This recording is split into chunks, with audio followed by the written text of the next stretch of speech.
बिस्मिल्लाहिर्रहमानिर्रहीम। अस्सलाम वालेकुम व्यूवर्स, कैसे हैं आप सब। आज मैं आपके साथ देगी चना पुलाव की रेसिपी शेयर करने वाली हूं, जो कि बहुत ही इजी एंड टेस्टी है।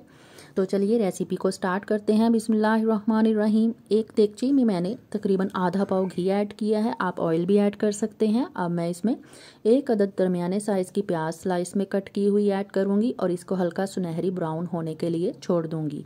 आप देख सकते हैं कि प्याज हल्का सुनहरी कलर में आ चुका है। अब मैं इसमें 1 टेबलस्पून साबुत गरम मसाला ऐड करूंगी, जिसमें एक तेज़पात है, कुछ दालचीनी के टुकड़े, हरी इलायची, बड़ी इलायची, सफ़ेद जीरा, लौंग और कुछ काली मिर्च के दाने हैं। हम इसको हल्का सा कड़कड़ाने के बाद इसमें हम बाकी की चीज़ें ऐड करेंगे। अब मैं इसमें 2 टेबलस्पून लहसुन, अदरक, ginger and garlic paste add करूंगी।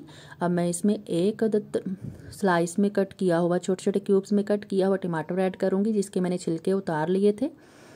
और इसको हल्का सा सॉफ्ट करने के बाद हम इसमें 1/4 टीस्पून हल्दी, हाफ टी स्पून गरम मसाला, 1 टीस्पून कुटी हुई लाल मिर्च ऐड करेंगे।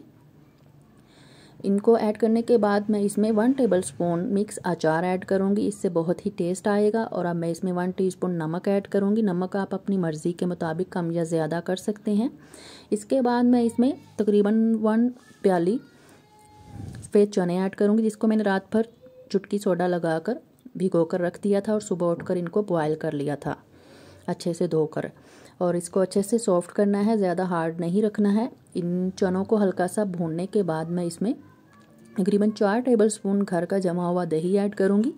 इसकी रेसिपी भी आपको मेरे चैनल पर जल्द ही मिल जाएगी। तो मैंने घर का दही ऐड किया है। याद रहे कि जब भी हम किसी सालन में कोई भी वाइट चीज़ ऐड करें तो इसकी आंच चूल्हे की हल्की कर लेनी चाहिए। और आप देख सकते हैं कि मैंने हाफ़ केजी चावलों को पहले से अच्छे से धोकर 1 घंटा पहले भिगो के रख दिया था। अब मैं इसमें तकरीबन 750 ml पानी ऐड करूंगी और ढक्कन देकर इसको चूल्हे पर रख दूंगी, ताकि इसमें पानी में अच्छा सा जोश आ जाए। जब पानी में अच्छा सा जोश आ जाएगा तो मैं इसमें अपने चावल ऐड करूंगी और चावल ऐड करने के बाद तेज़ आंच पर ही इसको हल्का सा चम्मच चलाते हुए इसका पानी ड्राई करूंगी। जब इसका पानी थोड़ा सा रह जाएगा तो मैं इसमें तकरीबन जो रोटी वाला पोना होता है ना, जिसे रुमाल बोलते हैं, उसको मैं हल्का सा गीला करने के बाद इस पर 15 मिनट के लिए दम लगा के रख दूंगी। अब मैं इसमें तकरीबन 4 से 5 अदद हरी मिर्चें ऐड की हैं। आप जो भी मैंने इसमें मसाला जात ऐड किए हैं वो आप अपनी मर्ज़ी के मुताबिक कम या ज़्यादा कर सकते हैं, जितने आपको स्पाइसी पसंद हों।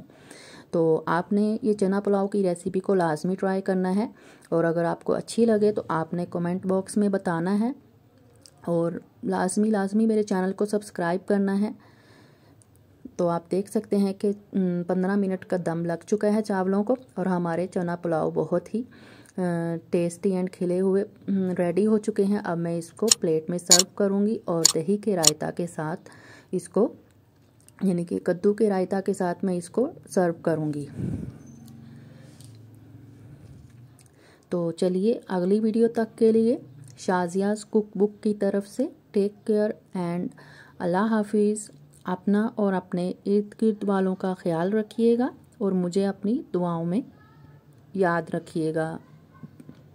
Thanks for watching. अल्लाह हाफिज़।